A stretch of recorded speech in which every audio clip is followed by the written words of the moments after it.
Big boss വീട്ടിൽ രണ്ടാമത്തെ ദിവസമായപ്പോഴും Ratheesh content ഉണ്ടാക്കിക്കൊണ്ടേയിരിക്കുന്നു എന്ന് വേണമെങ്കിൽ പറയാം. പക്ഷേ ആവശ്യമില്ലാത്ത ഒരു കണ്ടന്റ് എന്ന് വേണമെങ്കിൽ പറയാം. നിസ്സാരമായ പ്രശ്നത്തെ ഊതിപ്പെരുക്കിയിരിക്കുകയാണ്.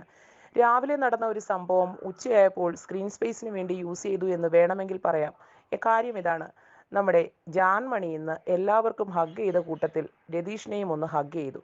എന്നാൽ ഹഗ് ചെയ്ത സമയത്ത് അത് ആത്മാർത്ഥമായി സ്വീകരിച്ച രതീഷ് മോർണിംഗ് ടാസ്ക് കഴിഞ്ഞിട്ട് പോലും അത് റിയാക്ട് ചെയ്യാൻ കൂട്ടാക്കിയതുമില്ല.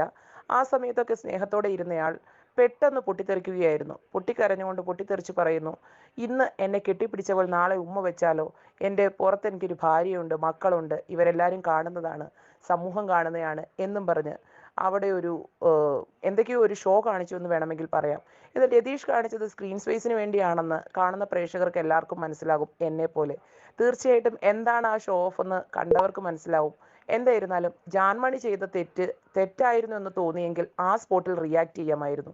എന്തായിരുന്നാലും കെട്ടിപ്പിടിച്ചവൾ നാളെ ഉമ്മ വെക്കുമോ എന്നുള്ള സംശയത്തിന് പരിഹാരവുമായി ജാൻമണി എത്തിയിരിക്കുകയാണ്.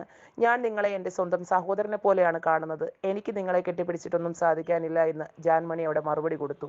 അതുകൂടാതെ ഭാര്യ സംശയിച്ചു എന്നുള്ള പദപ്രയോഗത്തിന് മറുപടിയായി ക്യാമറയ്ക്ക് മുന്നിൽ നിന്നും രതീഷിൻ്റെ വൈഫിനോട് സോറി പറഞ്ഞുകൊണ്ട്, ഞാൻ സ്വന്തം സഹോദരനെ പോലെയും ഒരച്ഛൻ്റെ സ്ഥാനത്തുമാണ് കാണുന്നതെന്നും മറ്റൊരു ചിന്താഗതി എനിക്കില്ല എന്നും ജാൻമണി പറഞ്ഞ് ആ പ്രശ്നം സോൾവ് ആയിരിക്കുകയാണ്.